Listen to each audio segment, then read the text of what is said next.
Hey, yo da yo! What's up? It's the Culture Detective here, investigating your favorite albums. And today I'm going to be doing an album review on the new chelmico album, Gokigen. So chelmico is a Japanese hip-hop duo formed in Shibuya, Tokyo. And this is their newest album, released a few days ago, Gokigen.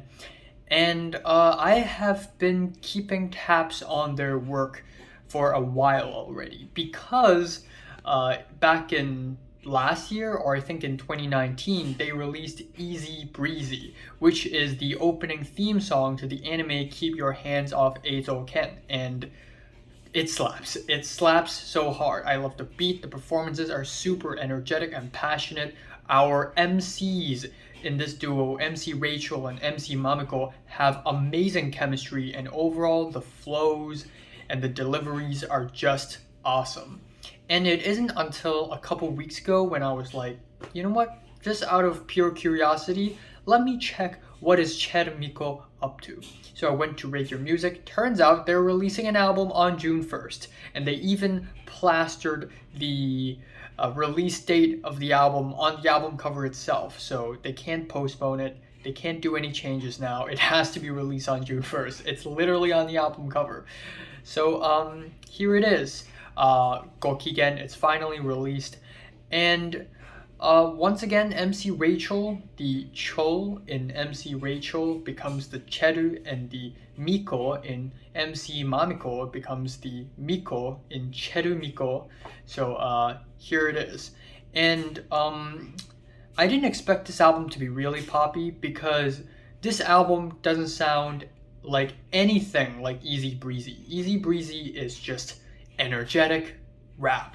But this album is actually more of a pop album than it is rap album. It's basically like a pop album, but with rap aesthetics and rap verses here and there. But overall, this album is constructed like a pop album.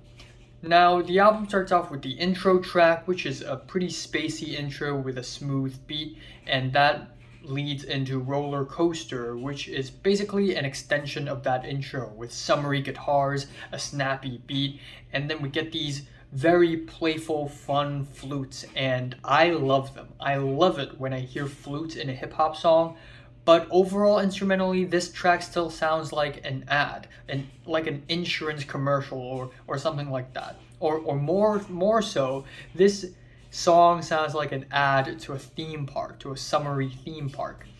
And on this track, both MC Rachel and MC Mamiko sang more than they rapped, and their singing is not as great as their rapping, and it becomes pretty apparent.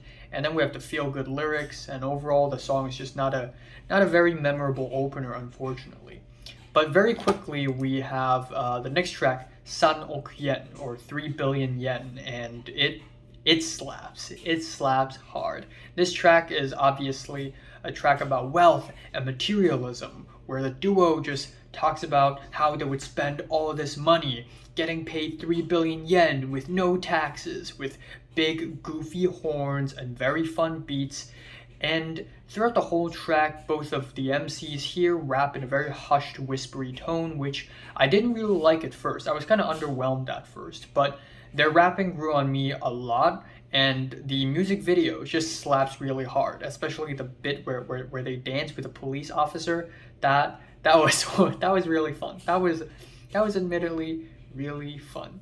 And that is followed with Moderation, where the duo goes experimental with the choppy tribal percussion samples, and then the beat gets kind of experimental and chunky and weird and almost industrial, and then the track would just come to a halt, and then it would enter this braggadocious trap chorus with auto-tune and some simple keyboards. And it's really weird and it's not for everybody, but I honestly really like it. I think it's a pretty interesting direction that the duo is going for. Then that is followed with December, where the duo decides to rap on a house beat. And we have lyrics about wanting to hang out with people after a long time, and we even get these nice vocal layers in the choruses, and that's pretty cool. However, the album enters a bit of a low point after this. We have Toyoko, where we have these simple pianos and a nimble beat. It kind of reminds me of like Eminem's Mockingbird, but tamer, happier, I guess. It's a straight up pop song. It's not even a rap song. And it's clear that the duo and the writers behind this duo and the composers and the producers behind this duo, they're better at building a rap song than a pop song, and it gets really apparent, so the track gets pretty boring. And what's even worse is the next track, Where You At, which is a really quiet pop song with a tinge of rap. And it really reminds me of like one of those quieter Brockhampton tracks, except it's really bland and kind of forgettable. Then we are hit with an interlude that is a bit of a boom bap instrumental hip hop interlude, which then leads into Cozy, where the duo suddenly decides to go rock, which is really weird. And we have a pop punk bass, and it's alright. I mean, it doesn't sound bad. It's just that I've heard musical artists doing this style of music like way better. And the hooks are okay on this track, but the verses just really drag on. Then we have another rock song, which is the next track, BFF, which is a more upbeat rock song with reverby guitars and fast post-punky grooves. It is a really weird direction that the duo is going, and I don't think they're really good at it. However, the last leg of the album is incredibly strong. We have the track Isaga Peach. There's a heart symbol in the middle of the title, and this is basically the duo attempting moe, cutesy K-pop music with the 8-bit chiptune aesthetics, hand claps, children vocals. It's really pink, it's really purple, it's really red, it's super young and childish, and I guess it's kind of fun, and I kind of enjoy it. And then that is followed with Hola, which is easily, hands down, my favorite track on the entire album. This track has a tropical Latin groove to it with big horn hits and really dirty beats. The performances are as energetic and as passionate as ever, and the little bridge that they do, it's just very charismatic, and overall the track is just yeah. And the music video where they just sort of rap it out at a Chinese restaurant, that was really fun. That's a lot of fun. I really like it. And then we have another single to the album, Meidaimae, which I didn't like at first. It just sounded very weak at first, but the track really grew on me. The verses are really spacey and deconstructed, but then as the track builds up, we get these nostalgia chord progressions. The duo also raps a little bit about social media, which is quite nice. And then finally, the album ends off on Miterudake, which is a feel-good ending with playful keyboards, nice distant drums, and the whole track is just a very nice feel-good ending to the album. That doesn't feel novelty, it doesn't feel lame and like a commercial. It feels unique and artsy, but it's still very feel-good and summery.